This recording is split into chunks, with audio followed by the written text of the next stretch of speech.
Hi, welcome to Beat the First Man, episode 27 with me, Reedy. This is Ted, more from him later as he hands out another one of his little Knob of the Week awards. We've also got on today's show 4D, where we celebrate the success of somebody in football. We have Bring It Back, as we bring something back we're all missing in football. What else we got? The game that everyone's talking about, How Old. Also on Zooming In, we've got fellow YouTuber Luke Taylor, who'll be talking us through his ultimate five-a-side team. So guys, what are we waiting for? Roll the titles!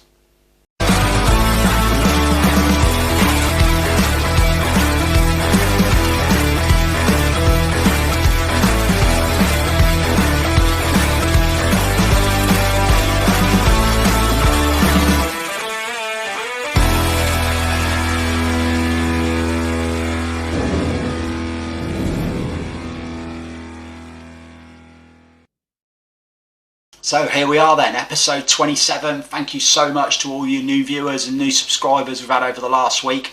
Although to those of you who are already subscribers, you know when I say hit the subscribe button, don't hit it because that knocks you off. We're not trying to reduce the numbers, we're trying to increase them. So when you see the subscribe down the bottom, if you're not subscribing already, please hit it. Also hit the little bell so you never miss another episode of my smiley face and my furry little friend Ted when he's on as well. Every Saturday, this is where you'll find the fun and games. So come on people, jump on board the BTFM bus. Let's not miss out and let's keep this rolling.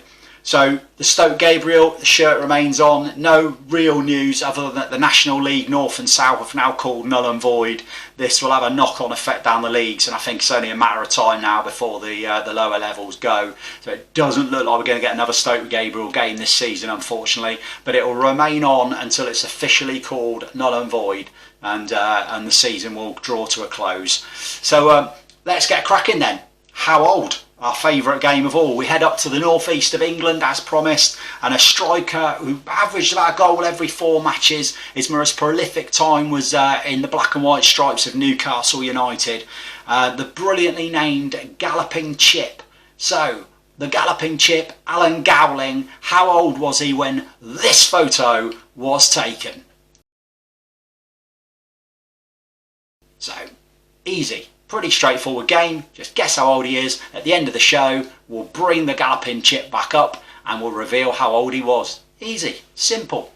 Yeah, Question of Sport. How much does Question of Sport cost to run an episode? And I'll do that. Nothing. Easy.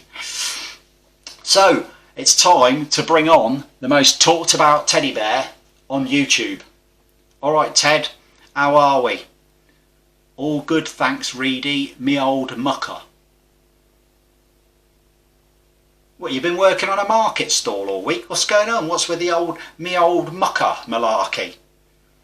I'm just trying to prove that I'm a bear of the people and I'm not aloof and arrogant.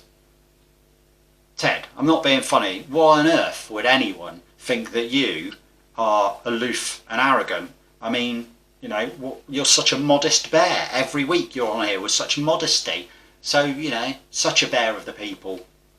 Exactly. I mean, why would I be arrogant about being in a movie that grossed 50 million US dollars? Brilliant. Ted, crack on. Who's getting it this week? Who's getting a little knob of the week? You gave it to Alisson last week. I think some of the Liverpool fans got a little bit upset. I think they were some of the unsubscribers, Ted. He deserved it. It was shocking. He could get it this week if he's not careful. Got a point. But he hasn't, has he, Ted? Right, so who's your nominations? Well, I was going to give it to this fella on the screen.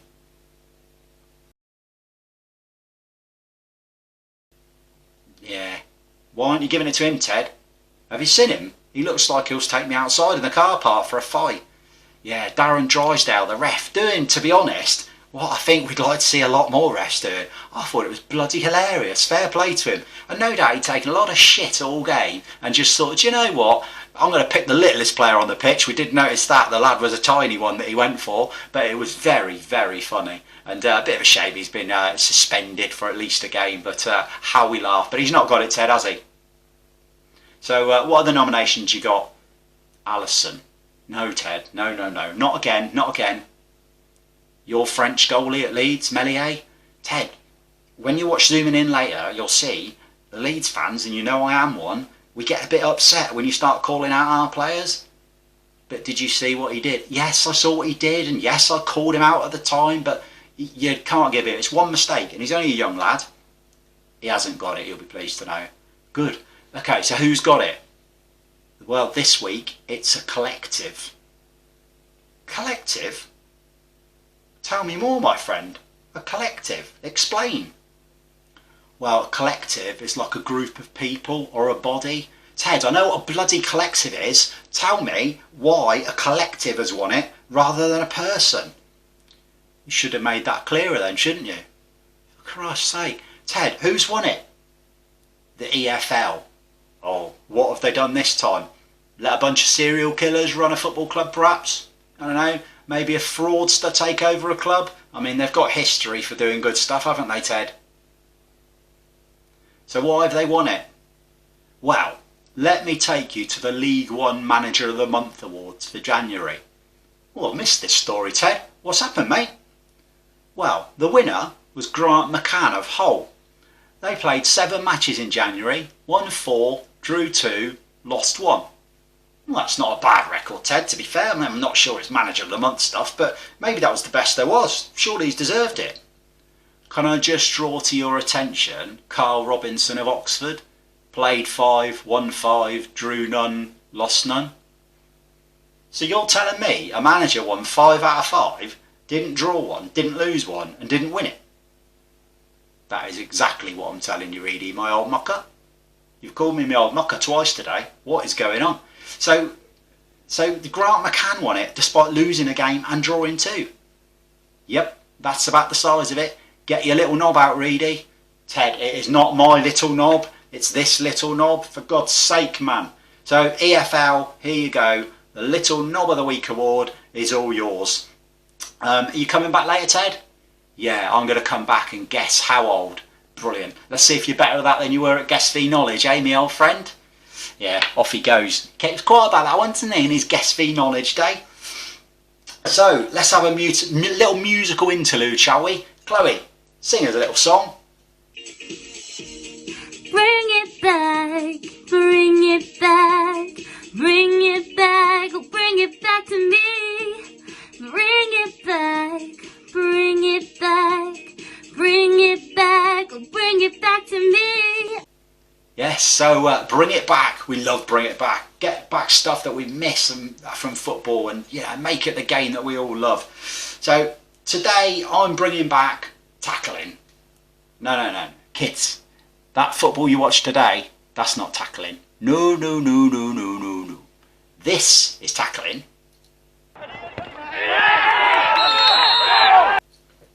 Yeah, see that one from the week? So that was an under-23s game during the week, or it might have been an under-18s game. I'm not 100% sure. But what a tackle. Wait, what's that? He got booked. You're having a laugh. And that, my friends, is what's wrong with football.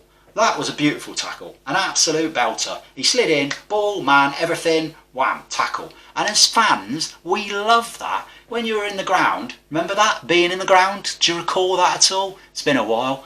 That gets as big a cheer as a goal sometimes, a good hard tackle like that. But no, he got booked. But I've seen a great line on Twitter this week from somebody who was on the side of the referee for booking him. And he said, and I'm just going to check my notes, as you know, I'm a little note maker. Where is it? Here we go. He tackled too fast, he could have broke his leg. Okay, well, I'm going to put a counter argument to that. If the other lad had run a bit faster, he wouldn't have tackled him. Coulda. Rubbish. Nonsense. Absolute rubbish. So for me, that was a brilliant tackle. We need to bring tackling, but I'm fed up with all this rolling around on the floor. And my favourite one, the punch in the ground as they're in so much pain, only to 2 seconds later get up and break the land speed record for a man on 2 feet. Usain Bolt would struggle to catch some of these fellas getting up from injury. So for me, I think it's time we bring back tackling. So guys, if there's anything you'd like to see brought back from football that you miss, stick it in the comments below. Come on, let's get this roll. Let's get some things back in football that we miss. You know, what is it? There must be something. Do you miss the Zenith Data Systems Cup? Do you even know what the Zenith Data Systems Cup is? Do you even bloody care what the Zenith Data Systems Cup is? Can you even say the Zenith Data Systems? Does Zenith Data Systems still exist? I don't know. Anyway, let's move on. I'm bored of that now. So it's time we bring a little bit of joy into the life of somebody with the award they all want to win. No, not Rear of the Year, for God's sake. No, 4D. It's pretty simple, other than the fact I've left part of 4D out of the way. Hang on, wait there. Talk amongst yourselves.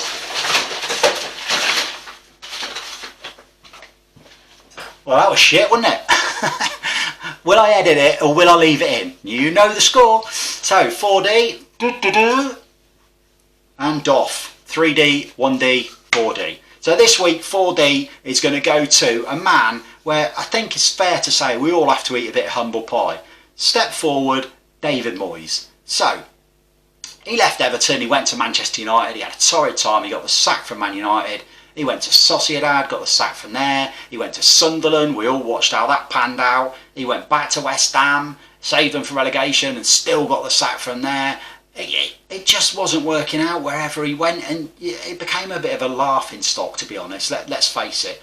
West Ham took him back on. The West Ham fans didn't want him. Everyone else in football was laughing, saying they'd taken him back on. The opening day of the season, home to Newcastle, lose 3-0. Newcastle the way, how bobbins are they now, by the way? But since then, what a turnaround. I mean, from that bleak day in London at the start of the season, they have, and I quote, only lost 6 out of 24 matches this season and are currently sitting outside the Champions League places on goal difference alone with 14 games to go. Absolutely incredible. So David Moyes, first off, we will all eat some humble pie. Well, I would have done. I'd just done my online shop and there was no humble anywhere to be seen on Sainsbury's. So if someone can let me know where you get humble from, I'll buy some, stick it in a pie and eat some. Until such time, I think we just need to put this little bad boy on. Shelby Reedy. And we get this little bad boy out. And so, David Moyes. 4D, my friend. Well done, David. You are no longer a laughing stock. So enough of that. Earlier in the week I caught up with fellow YouTuber Luke Taylor.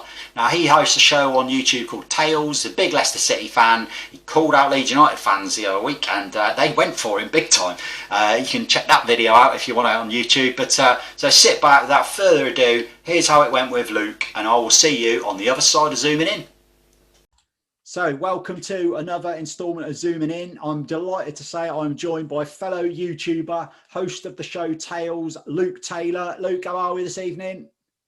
I'm very well, mate. How about yourself? Yes, not too bad at all. Thank you, mate. Good.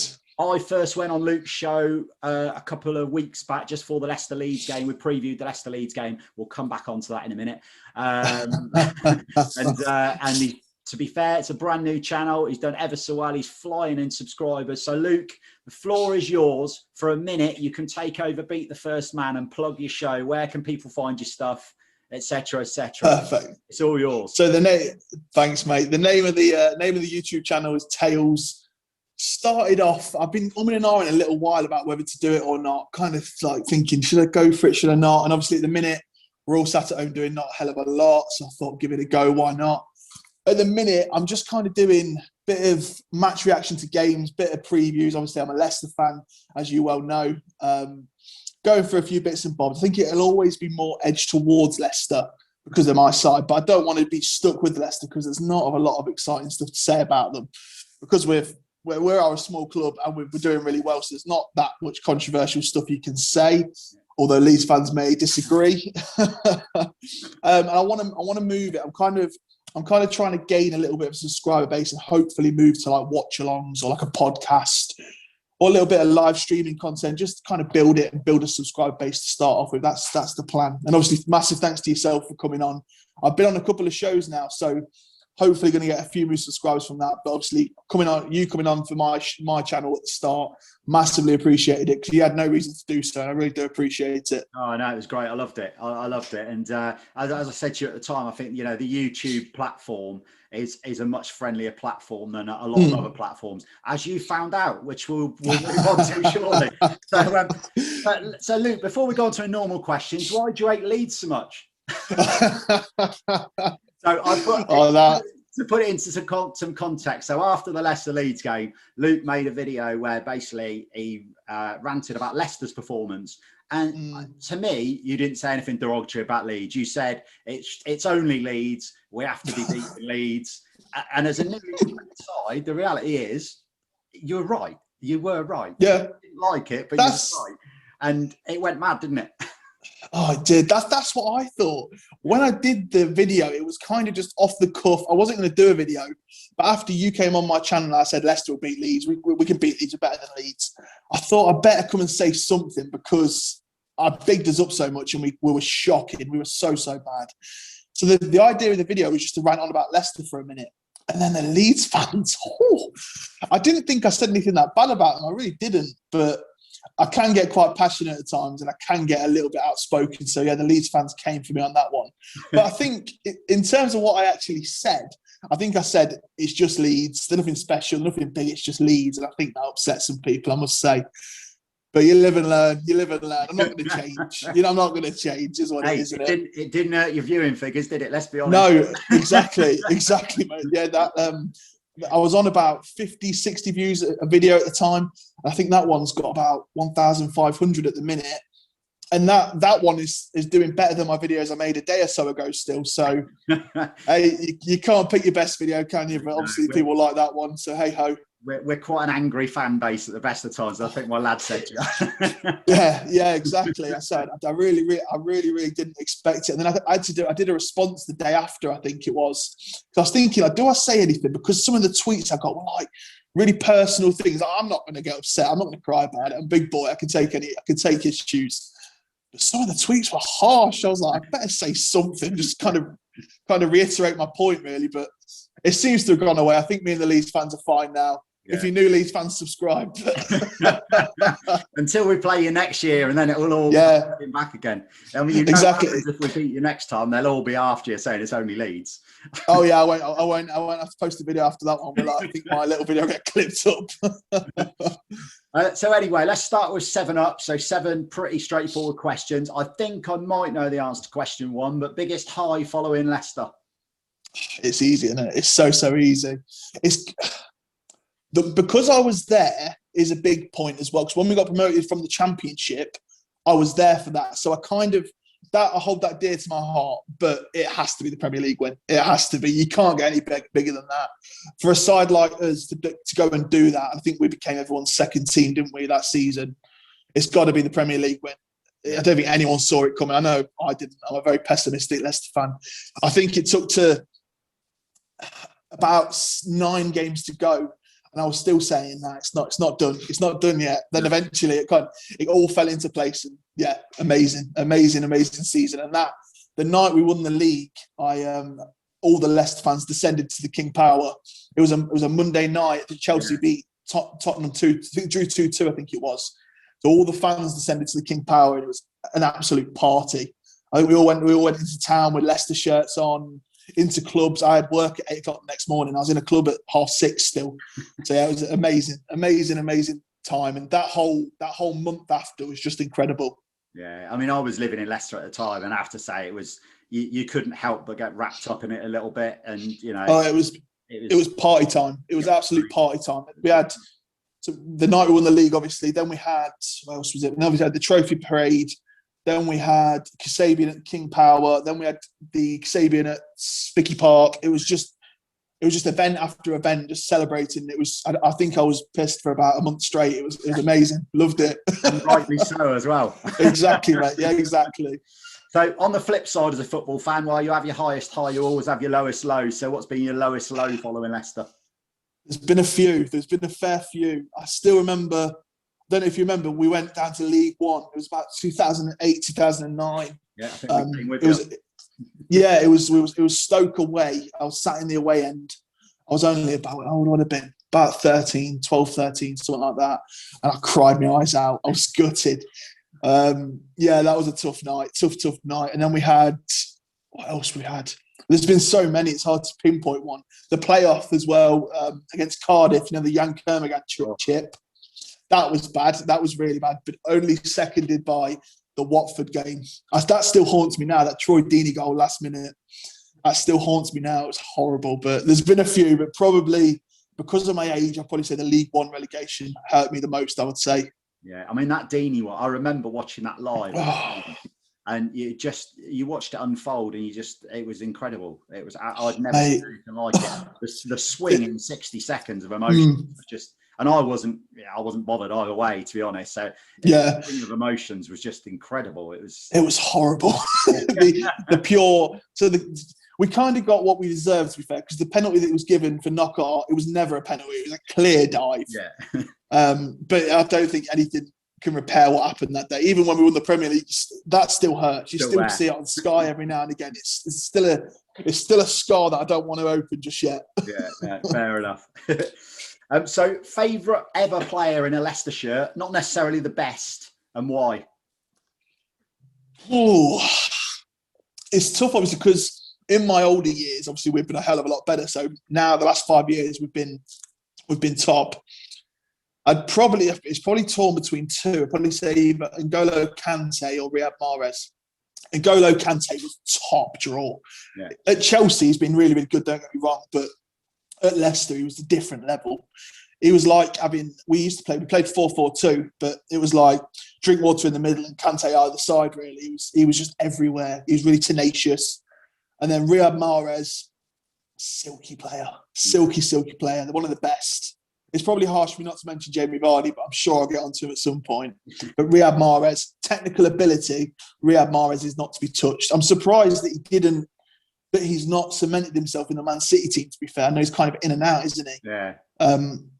So I probably just edge Mahrez just for his technical ability. It's just unbelievable for Leicester. Exciting to watch, wasn't he? Very exciting to watch. It's so good. Like obviously the Premier League winning season was the one where he was unbelievable. The few seasons after, he was just unplayable at times. Yeah. Especially when we had quite an average squad. I think the season after we won the league, we lost a couple of players and we weren't the same team, but Mahrez was still unbelievable. So good. What a player. Great player. Very, very, very exciting player. So now I know this. We've already spoke off air about this one. So worst player you've seen in a Leicester shirt and why? There's a lot to choose from. There's a hell of a lot to choose from. I've actually wrote some notes and I've got a few. So I'll go for a few. Yeah. There was one player called Josh Lowe. I don't think you'd ever heard of him. I'm surprised if anyone's ever heard of him. He was a winger we signed in like 2007, something like that. This guy could not cross a ball. Honestly, he was so bad. I think he only played like 7 or 8 games, but I think we shipped him off to League One or even non-league side straight after that. Paddy Kisnorbo is a player that I think went to Leeds after, didn't he? You can't, don't go after him again. When I first started getting into football, I was about 7 or 8-ish because my family were never really into football. It was my step-granddad that took me for the first time. That guy used to get dogs abuse. He started as a centre mid, but he was the slowest player you've ever seen. I think he's the first player I saw get booed off by his own fans. But when he moved to centre off, he was pretty good. So he was okay. I'll tread carefully because I know Leeds fans were quite a fan of him, weren't they? Yeah. To be fair, he was brilliant. Did he do all right? Was he? Yeah, he was brilliant for us. We were in league. We came to us in League One, and he played centre half, and he was absolute. I mean, he had the heart of a lion, and he literally was he gave 150% every game. He was truly superb, and he's a big fans' favourite. They absolutely love him. He became that at Leicester. When he went centre half, he was a lot better, but centre mid, he was shocking. He was so bad, but he slowly became it. And then I'll rattle a few off: Islam Slimani, Ahmed Musa, Mark de Vries, that guy. I think I am fitter than him. Did you have him as well? Yeah. I'm pretty sure I'm fitter than him now. He was overweight. I don't care what anyone says. And then Matt Mills as well. He was a big flop for us in the Championship season. I think he came in 5 million from Reading. Good, decent player at Reading, but never got going at Leicester. I think Pearson headbutted him one day or something like that. I don't know the full story, but. Yeah. He was the captain. I think Pearson stuck the nut on him. So yeah, he wasn't great either. So if you there's a fair few. Had to pick just one, who would you go for? I'd probably go Josh Lowe, just because is a bit of an odd one, but when I first started getting into football, I remember watching it like, this guy is shocking. I'd go Josh Lowe, I would. All right, okay. So, guilty pleasure of another team that you quite like? Oh, guilty pleasure. I wouldn't say Leeds. When we were a lower team, I would say Chelsea, to be honest. I used to watch quite a lot of Chelsea. When we were kind of Championship League One obscurity, I used to watch Chelsea. I kind of fell in love with that Mourinho style when he first came in. He was so suave and he was quality. Did like him, but I can't say Chelsea now because we're in the same league as them. I'd probably say now, probably Notts County, because they're quite close to us. I've been to a few games for County before. They're probably like a little bit of a guilty pleasure. I'll probably look at them now and again. Because they're not going to trouble Leicester. I'll probably go for them. No, fair enough. So where will you finish this season?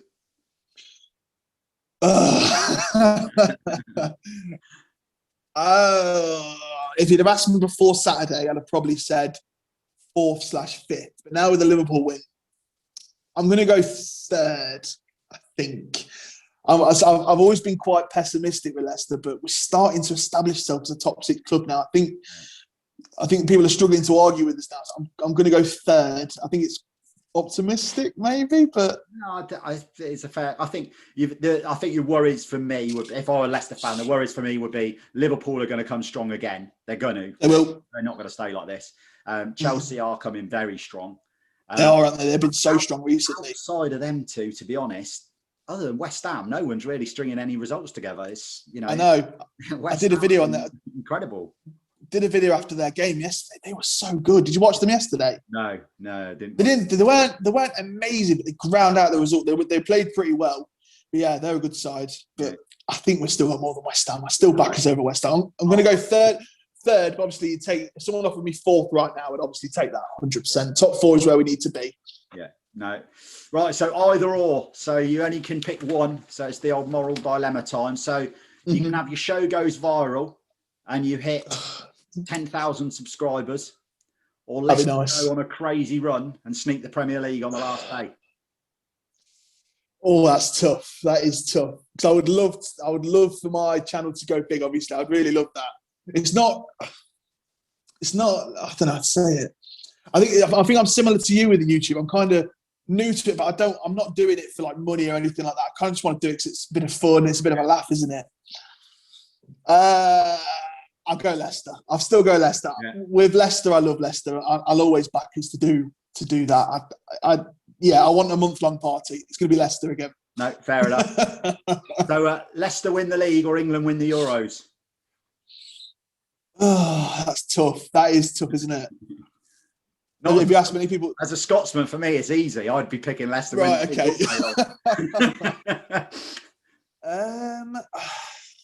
I'm going to go England to win the Euros because in the 2018 World Cup, that was unbelievable. That was so good. Remember, I was working as like an assistant manager at the time at a pub.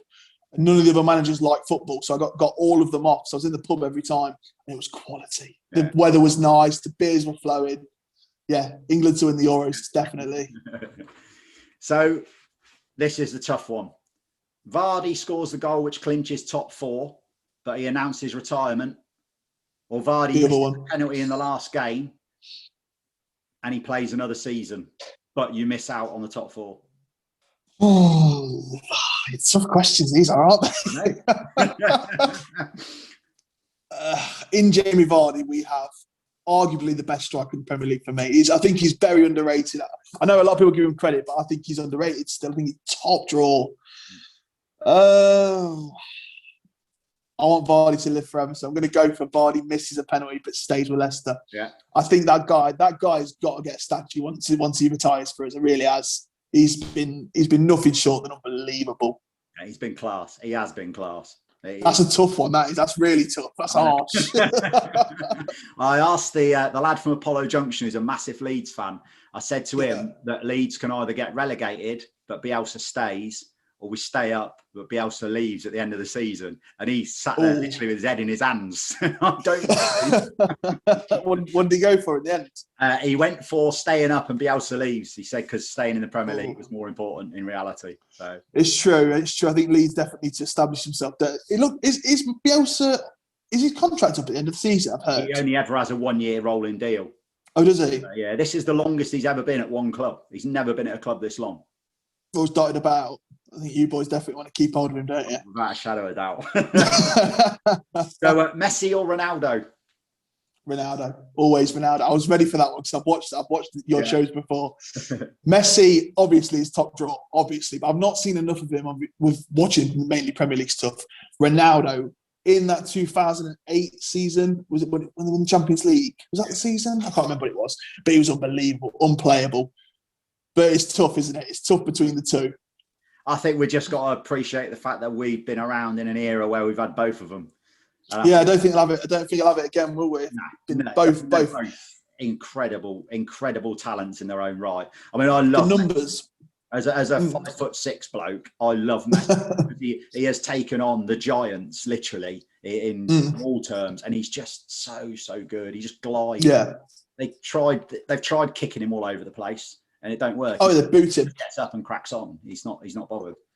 He dispels that old myth, doesn't he? That you're too small to play football as well. You hear. I don't know if you listen to it, but Under the Kosh podcast, there's a few like former footballers. They always say it. Like, there are footballers on that said, I was released because I was too small. You hear that so much. Yeah. And you look at a player like Messi, it's like, well, that dispels that myth straight away, doesn't it? It's top draw. Exactly. But for me, because of the nostalgia, I'm going to go Ronaldo, I think. Yeah, fair enough. So VAR or no VAR? No VAR. No VAR. Ruins the game. Ruins the game. Has anyone gone for VAR at this podcast yet? No. The only people have nearly everyone has sort of said no VAR, but we want to keep goal line technology because I think we all. 100%. That's great. But nobody has really got a supporting case for it. Ben Foster was quite interesting. I don't know if you watch Ben Foster's channel, and not seen it. No. He did a thing about VAR, and he said, look, as players, he said, you ask any player, he said, none of us want it. And he's very open. He said, none of us want it. He said, we all hate it. I thought that was quite the thing, isn't it? For a player to come out and say that was. Yeah, as a football fan, we all want that buzzer scoring a last-minute goal against your rival, don't I? I think I've said this in a video before. That buzzer scoring a last-minute goal against a rival or a big game. But then you go to celebrate and you're like, oh, can we? You're looking across the line at the linesman, or you're waiting to see, was it offside? Was it a nick?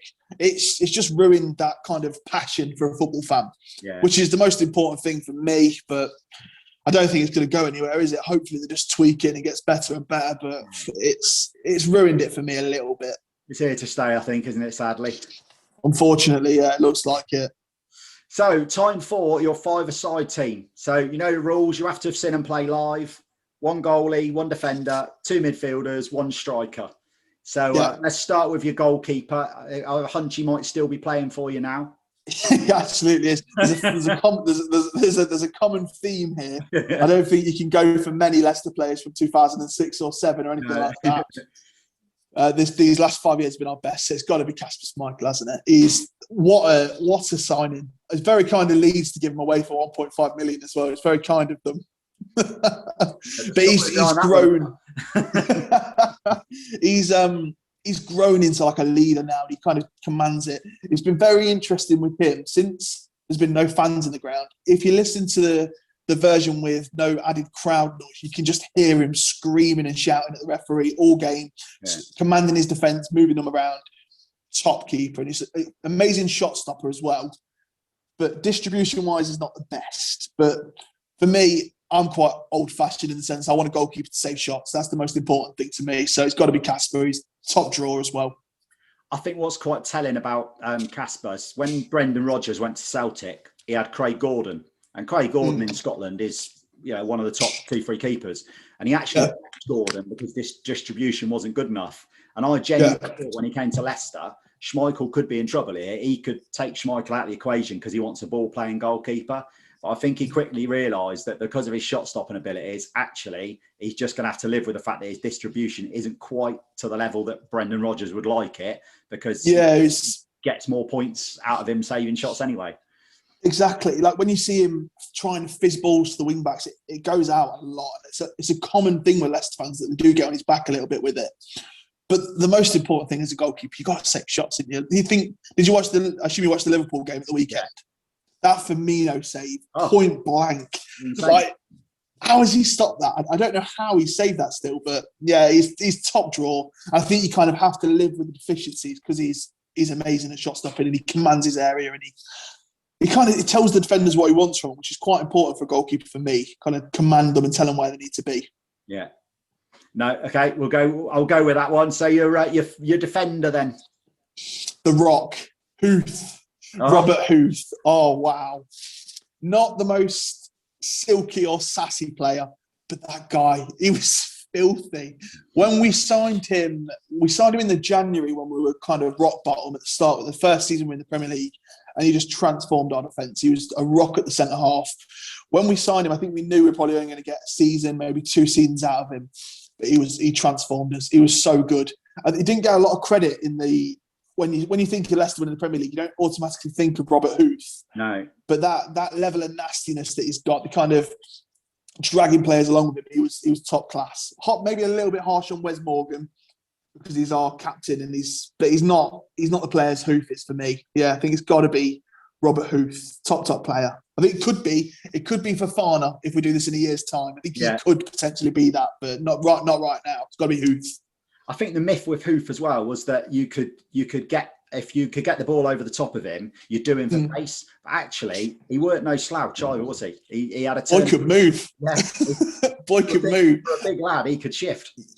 I've got an interesting story about Robert Huth actually. So when I worked in a pub in Woodhouse Eaves about 4 or 5 years ago now, he came in for a meal with his family. And he had I always tell the lads this, he had a steak for main, and then when all his family were having a dessert, he ordered a burger. That's the kind of man I want. It was top class. That's what we want. A footballer that you can go to the all-you-can-eat buffet with. Exactly. Me and him, I think I've put up a good fight against him, but I think he might actually beat me on that one. So first of your 2 midfielders then, mate. I think you've probably got to go 1 defensive and 1 winger, haven't you? That's my thinking behind it. I'm still torn right now. I'm going to make a decision in a minute, but it was Kante or Cambiasso. Cambiasso, what a player. I'm going to stick with Cambiasso. It's really harsh on N'Golo Kante because he was top class. Don't get me wrong, he was really, really good. But Cambiasso was silky. Yeah. That season, he took a little bit of time to settle in. That first 6 months, he didn't play very well. But that last 6 months of when we stayed up, he was so good. He was on a different level to the rest of the players on the pitch. And you could tell where he's come from and things he's won. I've read Jamie Vardy's book after that title winning season. I don't think he's very well liked by the players. Right. You can expect because he's been there, done that, won it. You can expect he's probably telling them what's what. But yeah, Cambiasso was a different level for me. So good. I'll tell you a class story about Cambiasso. So I went with my lads to watch Leicester Newcastle in the FA Cup. Leeds didn't have a game on the Saturday. So we said, come on, we'll go to Leicester because they'd not been to the ground. So I said, come on, we'll go to Leicester. So we was behind the goal and Cambiasso was playing and he just literally was not giving the ball away. He just got the ball, passing, little pass, popping it around. And he basically, he had no pace, did he? He had no pace to pick a pass all over the pitch. And the bloke behind us, and this shows how football fans, the different expectations of football fans, how some can really see the game and what's going on and see a player for what he is. And some are just so focused on the ball has to get forward really quick and get in the net. And he literally shouted, Cambiasso, come on, stop keeping hold of the ball. It's mental, isn't it? He was keeping hold of the ball and picking back. He never gave the ball away all afternoon. He was and this bloke was incensed because he was picking these little sideways passes. He was raging at him all game. And I was just... This is what you get, isn't it? Sorry to interrupt. This is what you get with some football fans. And I think this is why I wanted to start a YouTube channel, because I love getting people's opinions and different opinions and hearing what people got to think. But then when you hear some people's opinions, it's like, the geezer's 35. What do you expect him to do? Get up and down? It's not going to happen. Even when he was younger, he weren't a box-to-box midfielder. He was a man who just picked passes about and didn't give the ball away. That's what he did. Exactly. Then his range of passing was top class. Well, he could ping a ball 50, 60 yards, but he didn't really... what was for Leicester, we used to players getting up and down and kind of box to box and not having a lot of quality, but kind of moving. Nowadays we have, but back in the day we didn't. Yeah. But he kind of stuck in that centre circle and just ping balls left, right, and centre, just there and there, never lost the ball. It was unbelievable. So good. I was so gutted when he didn't sign on for the next year, but then we won the league. So what do I know? All worked out well. Exactly, mate. Yeah, exactly. So who are you having alongside him then? It's got to be Riyad Mahrez. I don't think there's any competition. As I said before, silky. He's just got a touch of class. He was so good for us. When he first joined us in was it the Championship? I think he joined the Championship. He was a class above. You could see that, but he was really lightweight and he didn't like getting stuck into tackle. He still doesn't now, does he? Let's face it.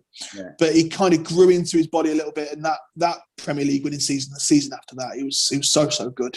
Riyad Mahrez is the man. One day he'll be back at Leicester, I hope, I pray, but I can't see it. From memory, didn't you only pay about £500,000 for him or so much? Oh yeah, it was 400 grand from Le Havre in the second division of the French league. Absolute pennies. I think Leicester have got an amazing record of doing that. I don't know what the scouting team are, but they've picked some gems in the last few years. They really have. Definitely. So that just leaves you your top man up front, and I think we probably know who it's going to be. It's not going to be Lineker, is it? A bit before my time, that. It's Islam Salamat. I'm joking. Jamie Vardy. Jamie Vardy. So as I've said before, underrated. One of the best strikers in the Premier League. If he'd have come into the Premier League at 21, 22, I think you could genuinely be looking at a player that could touch Shearer's record, could look to break that. He's just so good. We're very lucky to keep hold of it. I know he was linked with Arsenal just after he won the league as well. I think a lot of Leicester fans thought he'd go. But I think Leicester put him on big money to keep him. But that man's got to get a statue. The £1 million signing. When he first joined, I remember I was around my mates. I was only, what was it? Must have been 14, 15, something like that. Like, what are we signing a player from non-league for? What is going on? And then, what do I know? He struggled at the start, though, to be fair. He did really struggle the first season. Remember the first season? I was watching like, this geezer's dog shit. What's he doing? But then, fair play to him. He came back and he's been, ever since then, he's been top class. And good luck to him. I think players like that deserve it. Have been through the hard knocks and they've had to go through getting like working class jobs and stuff like that, and get to where they are now. Fair play to him. Top player, and hopefully gets a statue. So I have a little bit of a dilemma with Vardy, and from the outside. So this is from the outside looking in. So I don't you right. If I were a Leicester fan, I'd idolise him because he's everything you want your striker to be. He chases everything. He's a good finisher. His link-up play is good. He's a very, very good Premier League striker. In fact, I would say in the top two, definitely. Yeah. I would say only Aguero, when Aguero's fit, is up there with him.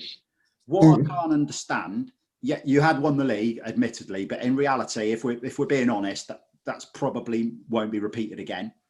No. The opportunity to go to a bigger club in Arsenal and decided to stay at Leicester. Do you think that not going to that bigger club will go against him in terms of what he's done in his career? Do you think? Yeah, 100%. Why didn't you make that step to try that bigger club? 100%. Yeah, I do. I think I saw something with Arsene Wenger the other day. I don't know if you saw it. He did a little interview about it, and he said he tried to convince him, and then Leicester basically offered more money or matched the money, something like that. If I was Jamie Vardy, I would have gone personally. I would have gone to further your career and kind of give it a go. I think it'll always be for him, what if kind of thing with it. Yeah. But he's gone down. I think if he had moved to Arsenal, he'd have been another good player, another decent striker. But at Leicester, he will have king status, God status for us. He's been unbelievable with us. He really has. But if I was him, I would have gone personally to try and prove yourself, try and give yourself a chance at the top tier, and he maybe would have been England's number 9 for a couple of years. You never know. So yeah, I can kind of get that. To be fair, I can kind of understand that. On the flip side, I love his loyalty, and I love the fact that he did stay, because I think we're, as football fans, we're quick enough to criticise players when they take the buck and run off to the first team that offers them money. So I can't criticise him. I'm just intrigued to think how Leicester fans feel that if he had gone to Arsenal, would they have held it against him, or would he have been? I think we'd have always been a bit like, upset, but we've had it so many times. Every season we lose a big player, don't we? So we're kind of used to it now with Leicester. We have Kante, Mahrez, Maguire, Chilwell. There's kind of the list goes on and on. I think once a season we lose a big player. But in Jamie Vardy, I think it was the perfect time because he was about 29, 30, and he thinks, I can stay here and play for another 6 years and be a legend, or can I go to Arsenal and do a couple of years and do okay and probably end up at a lower side? I think he probably made that decision from there, if I'm honest. But if he was a bit younger, I think he would have gone. I think he definitely would have gone. Well, I'm going to make a controversial statement. And as a Scotsman, I'll say it, I would play him ahead of Kane for England. Oh, mate, 100%. 100%. Harry Kane is very good, don't get me wrong. I feel like I have to say don't get me wrong a lot on my channel just so I don't upset people anymore. No disrespect. Yeah, exactly. Don't get me wrong, no disrespect. With all due respect. Yeah. But Jamie Vardy, the problem with England is that they play such a not defensive, like a possession-based game, don't they? And it's kind of tip it around and there's no room in behind. So I can understand slightly, but Jamie Vardy is the best English striker. No doubt for me. Absolutely no doubt. If I was Gareth Southgate, I'd be banging his door down to get him to the Euros. He should be in that side, starting ahead of Kane for me, but I know a lot of people disagree about that. I think Kane is a very good striker, isn't he, obviously, but he gets put above Vardy, doesn't he, a lot. But I don't know. Maybe it's a little bit of big club bias, maybe again. I think it's possibly a bit of London media bias as well. It's always the same, isn't it? I'm going to do a video about Arsenal not a top 6 club anymore, so I look forward to the comments on that one. Just tag in Arsenal Fan TV. Exactly. Hashtag AFTV. Mate, that's been great. So the top 5-a-side team, it's got to be said. I'm pleased with that, and I'm glad you came on. It's nice to repay the favour and have you on my show. It's been fantastic, and I like your company. You're welcome on here anytime, and maybe we'll have to have a mash-up for the Euros. We'll have to come up with something between us for the Euros. Absolutely, mate. Absolute pleasure to speak to you as ever, mate. Always is. I appreciate you having me on, and there's nothing better than coming and talking about a bit of football, is there, I suppose? No, I appreciate it, mate. Honestly, I really do. For next week, zooming in, all being well, I'm talking to another band from Coventry, so hopefully I'll be able to firm that one up in the next couple of days. I'm also talking to a big band from the 80s. You won't know who they are, Luke. You're far too young. But I'll ask my mum. Fingers crossed, we'll get that one tied up in the next couple of weeks as well. So some exciting stuff. But from me, Reedy, and Luke from Tayls on YouTube, on Zooming In, it's back to the show. So there you go. Top lad, Luke. Honestly, nip over and subscribe to his channel when you finish watching this. He's a good lad, puts pretty regular stuff on, a lot of reviews of games. He's doing a Football Manager thing on there at the moment as well. Next week we go musical again. I've got a member of Coventry band The Senses coming on. They've got the single you can download at the moment, which is wicked. It's really, really good. Last week, remember Overpass were on? Well, their new single came out last night and it's an absolute banger. It's called The Other Side of Midnight if you didn't download it last week, so go and download it now. It's really, really top tune. They are going places. That's their first 2 songs. They are going places, and you can say you saw them here first. Anyway, quick tidy up of the lineal cups in the lineal European Cup. The fresh smell of success in Cologne. Come on, that was good. I know it's from the Dad's 100 Great Joke Books, but that was good. Anyway, it soon disappeared. They lost to Eintracht Frankfurt. So Eintracht Frankfurt now hold the trophy. Nice easy defence for them. Bayern Munich at home on Saturday. Brilliant. So Bayern Munich held it for months and months. We finally got rid of them, and here they are back challenging for it again on Saturday. So see how that one goes. But both cups are now in Germany. So Sevilla hosted Borussia Dortmund on Wednesday night, and it turned into the Haaland show as he scored twice. Dortmund now hold the trophy. So both trophies are in Germany, and they have a local derby against strugglers Schalke to see who holds the lineal UEFA Cup after this weekend. So I usually update on Instagram, so if you're not following us on Instagram, get over there, follow us on there, because I usually tend to do all the lineal UEFA and lineal European Cup stuff on there. Yeah. He's back. Ted, back again. Yes, me old mucker. That's 3 times. I've had enough of this now, this me old mucker. Do you want to wear this? If you're going to start, giving it the old me old mucker. There we go. Feel better now? That's a bit more like it, me old China. So come on then, Ted. let the public guess first, but how old was the galloping chip, Alan Gowling, when that photo was taken? So, no, Johnny in Vegas, you are well wrong. You're not even close. Peggy and Skeggy, miles out. Ted, what do you reckon? 28. He's only got it right. 28. Alan Gowling was 28 in that photo. Not 38, 28. Now I know what you're all trying to do now. I know you're all sitting there looking at the picture going, wow, he's obviously less than 30, so I'm just going to guess in the 20s. But just try and think how old you actually think he looks first. So I have two guesses. One, how old he looks. Two, how old he is. There's a big difference. So there you go. So yes, Alan Gowling was 28 when that photo. Well done, Ted. You did better than that at Guess V Knowledge. Gotta go. I'm busy. See you next week. Oh yeah, I thought you might have to go. So funny that. Don't you shut up, you gobby little bear. Honest to God. Just thought I might make him disappear. He got it wrong on Guess V Knowledge, didn't he? He was miles out. Which brings us very nicely on to Guess V Knowledge. Guess 12, Knowledge 9.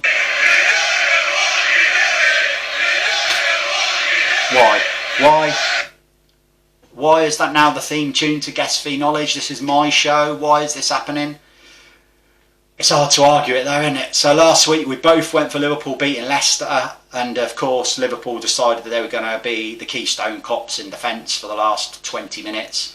It wouldn't have mattered. It was never going to be 3-1 on my benefit by the looks of the way it was going. So anyway, this week Luke Taylor, he did his little video, bless him, mainly because we forgot to do it on zooming in. So Luke, what game have we got, mate? My game this weekend is Leicester travel to Villa Park. Big game this weekend. We'll smash them. I know you'll predict Leicester to win. But yeah, Villa versus Leicester is my game for Guess versus Knowledge. Predict the Blues to win. Yeah, so there you go. He has given us Aston Villa v Leicester. So I gave it to Guess, and she went, "Oh, that's hard." And then she said, "Is Vardy playing?" And that was it. That was the only questions. So she's deliberated for a very long time. But in the end, she has gone for Aston Villa 1, Leicester 2. So me, well, I think Villa a bit skids a little bit. I realise this could bite me on the arse because we're playing, Leeds are playing Villa next week. So this could come back and bite me on the arse massively. But I do think Villa have gone off the boil. Last few weeks they've not quite been at it. Brighton battered them last week, but for Martinez that could have been an absolute cricket score. If they let Leicester have that many chances, they're in big trouble. Vardy could have a bit of a field day, to be honest. But Villa have got a lot going forward. They've got Watkins, they've got Grealish, they've got McGinn. They've got that little triangle there, can cause teams problems. But Leicester just look a little bit more resilient in recent weeks. And you know, you have to say Liverpool dominated that first half last week, but they dug in the second half. Leicester got more and more into it and actually created some good chances. And it in all honesty, it could have been more. So I can't see anything other than a Leicester win. I'm torn between whether Leicester will keep a clean sheet or not, or whether they will let one in. I do think Villa have got enough to score. She's gone 2-1, so I can't go 2-1. I don't want to go 2-1 because I need the 3 point desperately. But I'm going to go Villa 1, Leicester 3. I think Leicester are going to really fire out the blocks. I don't think Thursday will affect them. I know they've had a trip. It's only Prague, let's be honest. It's not miles away. So the game's on Sunday, so they've got plenty of time to recover. I can only see a Leicester 3-1 win. So 3-1 win would give me 3 points and get me right back in the hunt. So let's see. It'll probably end 2-1 to Leicester, and I'll be right in the shit and I'll be further behind. But there we go. That is pretty much it for another week. Guys, what can I say? Thank you so much. If you're still there now, thank you so much for watching. If you don't subscribe already, please hit the subscribe button. Please hit the little bell. We're trying to grow this channel as much as we can.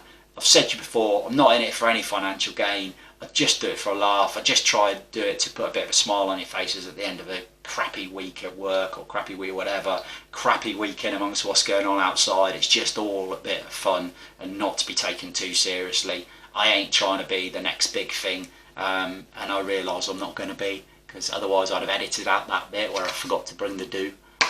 Anyway, so guys, simple as that. If you can go underneath, put your comments, what you'd like to bring it back. Put your comments, what you think about the tackling thing. Should it have been a yellow card? Do you think that was a yellow card, or was that a good tackle? How do you think Leicester Villa will go this week? Does David Moyes deserve 4D? Is Ted getting too big for his boots? Should Ted present the show and not me? Anything, comment it all below. But if you liked it, please give me a thumbs up. Don't give me a thumbs down. We don't like thumbs down. If you did, great. Those already aboard the BTFM bus, thank you so much. And ding ding, next stop, episode 28, next Saturday. See you all then. Stay safe, guys. See you soon.